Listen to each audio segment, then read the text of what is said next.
Good evening, teammates. Hope all is well. It's your RVP DP.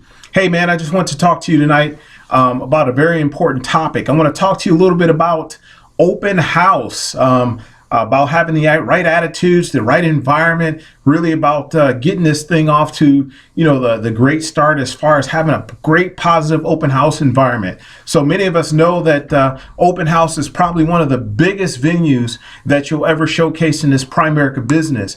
Open house is a venue that really can set your business off in an incredible way. And the environment and the attitudes and the things that you can have take place with open house, man, it can make you or it can break you in this business. So I just wanted to really, come to you today and really kind of talk about some of those things, because I think those things are really, really critical for us to address, because we just want to have a pop-in open house, man. You want to have a healthy environment. You want to have, of course, the right attitudes.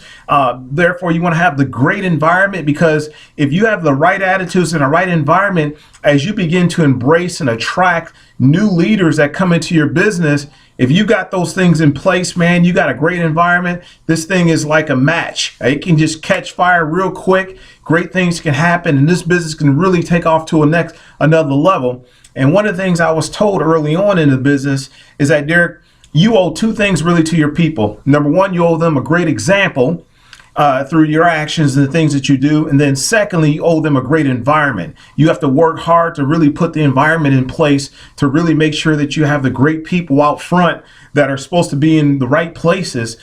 So I've never believed that when you have an open house that you just put people in certain places just because.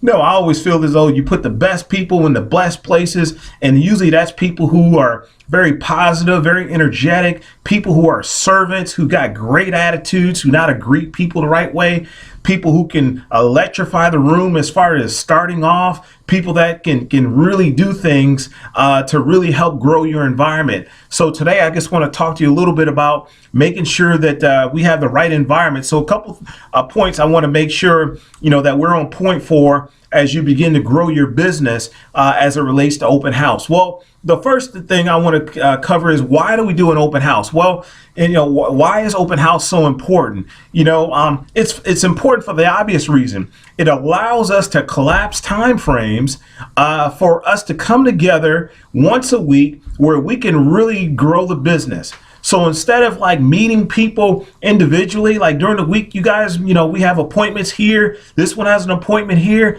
Open house is really the opportunity for us to huddle once a week, and we can come together and we can collapse time frames as far as, instead of having 4 or 5 people that we're meeting up individually, you can invite 20 people and have them all in one room. And man, that can really set your environment off. So open house is important because it really gives you the pulse of what's really happening in your business.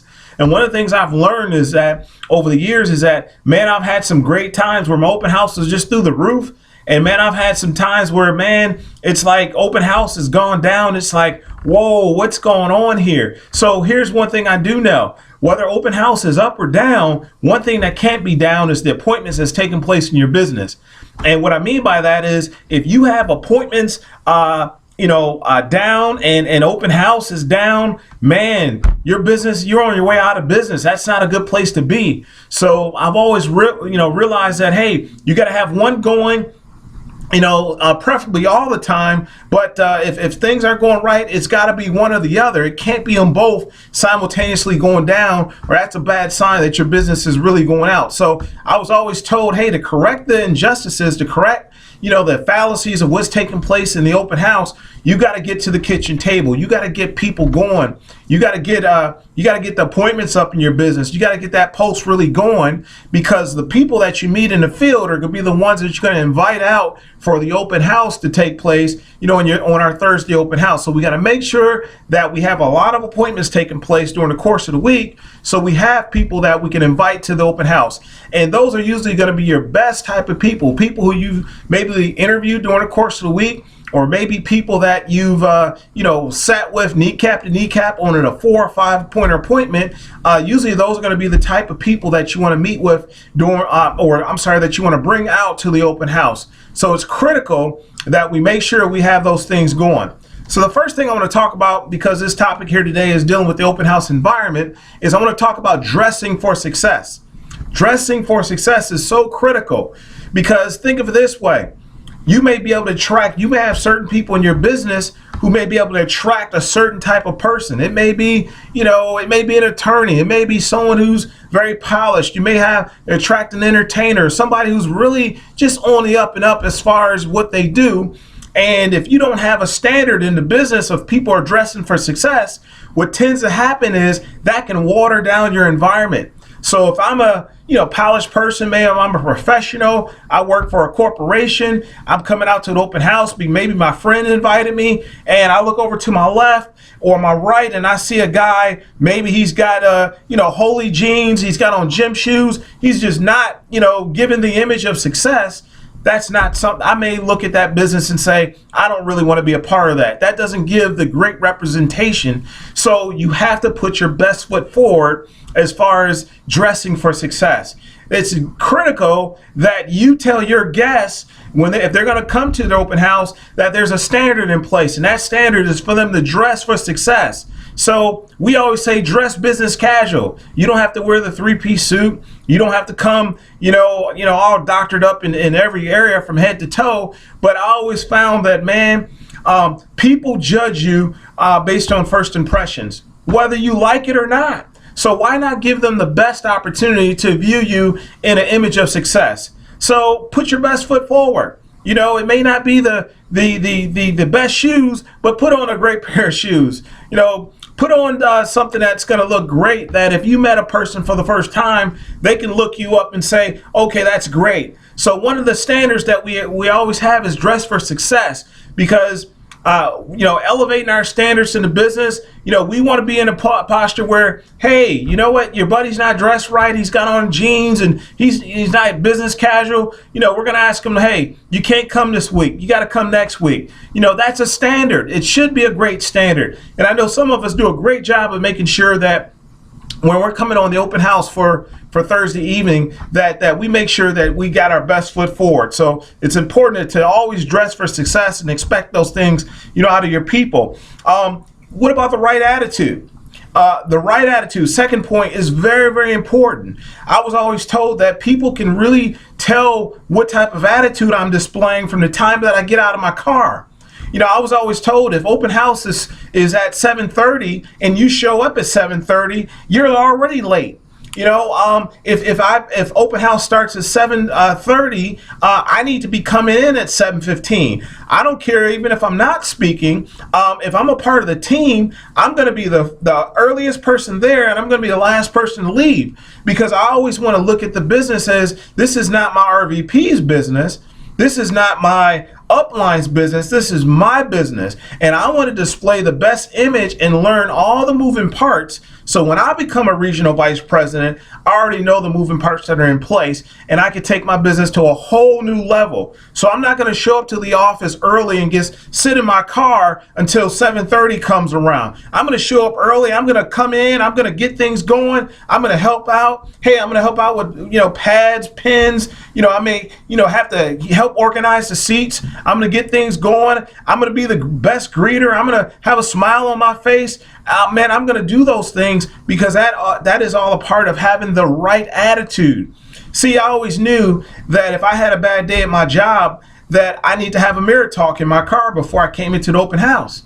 I need to really sit in my car and look at myself and say, Derek, whatever happened, that is in the past. I'm going to get this together. We're going to go in here with a polished image. Man, it's game time, baby. We're going to get this thing going. Having the right attitude. Because, see, if I come in with the wrong attitude, people, man, you give an energy. When you meet other people, they can already tell just by your image or what you're portraying and how you feel. You give an energy to people and they see those things. And as a result of seeing those things, man, I don't want to be the reason why somebody didn't get involved in the business or why somebody, maybe had something not great to say because they saw that guy, Derek Parker, who wasn't in his best posture. So make sure that we're coming in with a great attitude. Third point, we want to make sure that we accommodate others. We want to make sure that we are accommodating others. We should be servant leaders, meaning, hey, when you come into the open house, you got a room full of seats. Make sure instead of sitting on the edge of the aisle seat, why don't you move over so that way when other people come in, man, they can just usher right in. Or if you do happen to sit on the end seat, you got to make sure that, hey, when people come in, that, hey, you're very inviting, come in, but no, I'll move down. You want people to be inviting because we want to have the guests at the front of the room. So that's usually the best place. The best seat in the house is you want to have your guest in the front of the room where, man, they're on the edge of their seats. They're looking at this thing saying, man, this thing is incredible. Man, I can't wait to get involved. Oh my God, man, I'm excited. I love that speaker. This was phenomenal. So we want to make sure that we have a servant heart to really accommodate others. One of the things I've always, tried to really, accomplish early on was that I got really good at introducing people to my coach. So if I had a guest, those coming to the open house, man, I was just really, I just said, look, you're gonna meet my RVP before I leave out of here. And me and my RVP, we had that connection, that image where, I already knew, what to say. Well, he knew exactly what to say to make that person feel special. Because most people coming through the door, they have a sign, they have a cape. You take off their shirt, it says, make me feel special. I want to feel like Superman. So if I came through the door, my RVP would I would introduce the person and I would say, hey, Tad, this is, Mike. And, he would say, hey, Mike, man, I've heard a lot of great things about you. Derek says, man, that you're a wonderful stud. What do you do for a living? And, man, he would just go, next thing he would be talking about the guy, to the guy about what he does for a living. Next thing you know, Mike's looking like, man, this guy's incredible. Man, I already feel welcome. Man, I just feel special. Man, there's something great going on around here. And, man, I want to be a part of that. So I got really good at just bringing a lot of people up to my leader. So I knew that, man, too much is given, much is required. Man, if I do those things early on, guess what? When I became an RVP, I would teach my people how to do those things. And in return, those same things will be reciprocated, not just from me, but that I could do that for their people. So you got to make sure that we get really good at introducing people to people and making people feel special. If you don't know somebody, hey, go up to them. Hey, how you doing? What's your name? Oh, by the way, hey, you're working with, this person. You're working with Mike or you're working with Tom. Hey, way to go. Hey, man, what a great person you're working with. Man, you follow their lead. You're going to have nothing but success. See, people can smell a phony a mile away. And when you get in the habit of really having a great environment and where you're practicing good habits, see, what I've learned is either you're part of the problem or you're part of the solution. See, I can't say, well, the environment's not great and it's not this and that, and I'm not doing things to add to the environment. See, I have to be the beacon of light. I have to do things to add to the environment. It's easy for me to be critical and say the environment's not this or it's not that. What am I doing to add to it? So if I didn't have guests, I'm going to be that beacon of light. I'm not just going to say, well, I'm going to, sit up in the open house and cool out. And once it's over with, I depart. No, I'm a leader. I want to vibe. If I can help you recruit somebody, or maybe I could do something great to impact somebody else, that's a servant leader. And see, servant leaders, man, I'm telling you, see, man, there's so much, man, that comes from that. And I just think God really has a special place for people who want to take time to work with people when they don't benefit from anything that comes of that. And it's just such a great place to be in, that when you can impact other people and help them grow, and man, those things will come back on you in such a great way. So fourth point, we have to get good at cheerleading the system. So we want to make sure that when people come in, and man, we're in the open house, man, you have to cheerlead the system. See, one thing I knew when I used to play football, and in high school, I learned this very early on, was that the coach would always say, hey, look, you know what? You guys got to cheer the system. And we were like, man, what is he talking about, cheer the system? He would say, man, look, when your teammates, man, are out on the field and You may be on the bench, man. You got to cheerleader those guys. You got to say, "Hey, way to go, John! Way to get it going, man!" You're yelling their name. You're cheering for them. You're getting it going. You're fired up on the bench, man. We would just be clapping. You got to cheerlead the system. See, there's going to be two different types of players. There's going to be two different types of people. There's going to be players and there's going to be cheerleaders. I don't mean cheerleaders literally. That's nothing, to put people down. It's just saying, hey, you got to cheerlead the system. So whether I was in the game or out of the game, I was always cheerleading the system. And you got to learn to cheerlead the system here. So you got to be in a position where you say, hey, you know what? I got a guy up there, or maybe I see somebody up there speaking. Man, I'm on my seat. I've seen this open house 50,000 times, but I'm still cheering the system. I'm excited. I'm like, way to go. Hey, great point. Way to go. Great illustration. Because you know what? What goes around comes around, man. And your time is coming. So if you learn to cheerlead the system, guess what? Your people come through the door. They see you cheering. They see you standing up and clapping when something comes. They see you, hey, way to go. Man, they're going to learn those things. But if you're just kind of sitting there in your chair and you're like, man, like a prune in your face, you're on your phone, you're texting, you're doing some, irrational stuff that doesn't make anything or any kind of sense, has nothing to do with Primerica, man. Come on, man. We're in here to build a business. We're here to build a business. I know you've seen the open house, 3,000 times. I know you know the next point and what they're going to say. But I'm telling you, man, that's selfish when you do those things because other people are observing you. And man, that could be something that can really impact the next person, the next row over from you who's really trying to hire this person, who really wants to recruit and attract somebody. But man, if you're getting up, you got all these distractions, your phone rings and you're jumping up, going to the bathroom 4 or 5 times, you got things taking place, man, that's selfish, man. You're not going to grow a business that way. That's a simple way to frustrate people and have people looking at you like, what is going on with this guy? I thought you announced in the beginning to silence your phones, and now he's going to answer his phone 15 times. And I'm thinking, Frank, didn't you say that's one of your leaders? So we got to make sure that we're possessing the right attitudes to cheerlead the system, to make sure that we have the right things in place.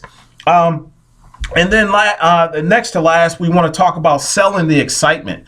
I think selling the excitement is one of the great things, about this business. Open house really comes with what we call a lot of energy. The music is bumping, man. You got people vibing. You got people, really kind of like, flowing and feeling the beat. That's why before open house starts, you got music playing, really, highlighting people, different weeks and maybe different type of genres taking place. Hey, that's okay. You may not be the type of music you like right now, but hey, that's okay. That's all part of the excitement. It's a grand finale. It's a big thing. You got to sell it big. It's got to be exciting. You got to say to people when they leave, there's usually 2 questions that I ask people when they leave. So there's only 2 questions that you should be asking people when they leave.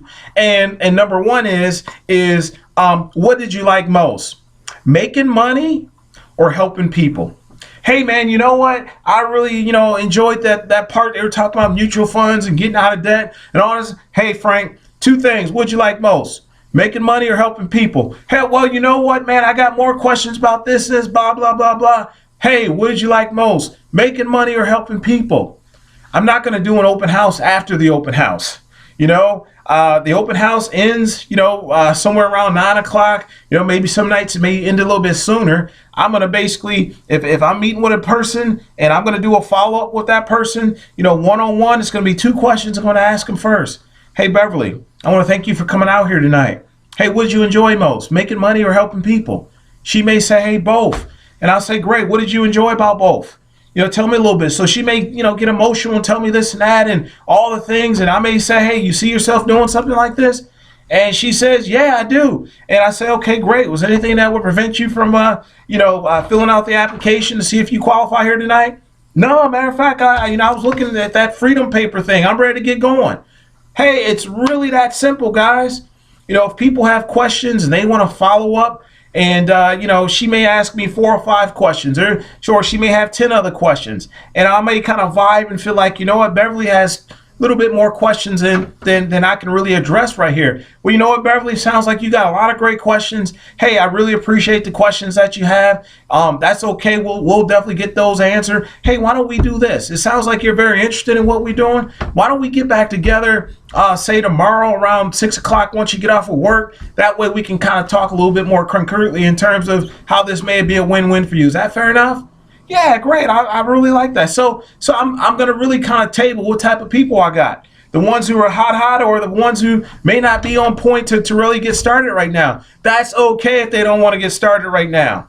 Again, we're looking for interested people. We're not looking to get people interested. So we got to make sure that we're asking 2 questions, when people, come out of the open house.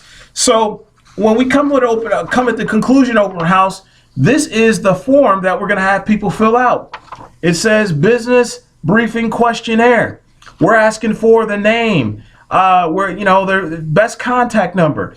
You see these questions here. This is going to ask the people 1 of 3 questions. Hey, yes, I'm interested in the Primerica business opportunity. So what does that mean? Well, if I got someone who's checked off that first bullet point, man, that's hot.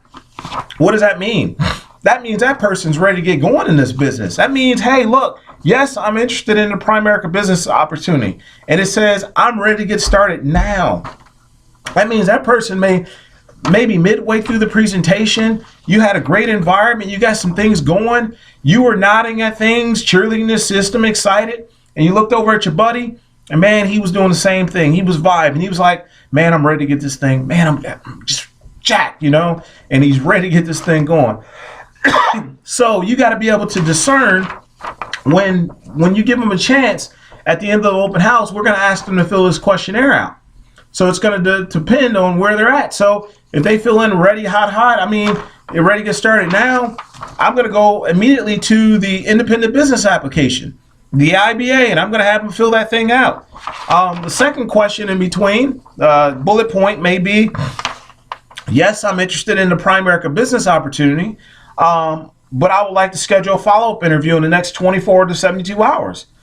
In their home, in the office. Typically, depending on the type of person I have, if you guys have a married person who comes out, and for the most part, they want to know more about the business and they're ready to get started, but they check off, I'm ready to follow up. Well, bells and whistles are going off. Well, I need to meet with that person and definitely their spouse, because the question I'm going to ask that person is, if they're married, I'm going to say, hey, who makes business decisions? Who else would be involved in making a decision with you?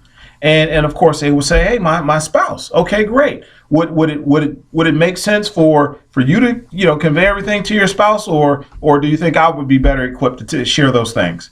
They're gonna say, of course you would. So okay, great. Well, hey, let's do this. Let's have a chance. Maybe we can meet up. I'd love to pop by your house. That way I can meet your spouse, and that way if it's a win-win, your spouse can feel good at least about what we're doing. And then you set a time to meet up with that person.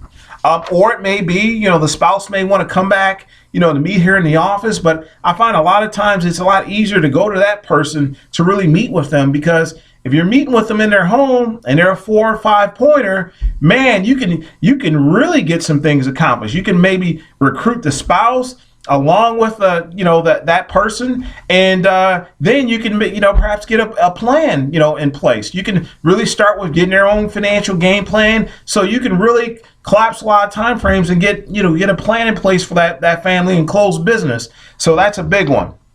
And then the third one, if that person checks off, lastly, if they check off no, I'm not interested in the exploring career opportunities further with you, then if we're at the end of the open house, now I'm always looking at where they checked off on these questions.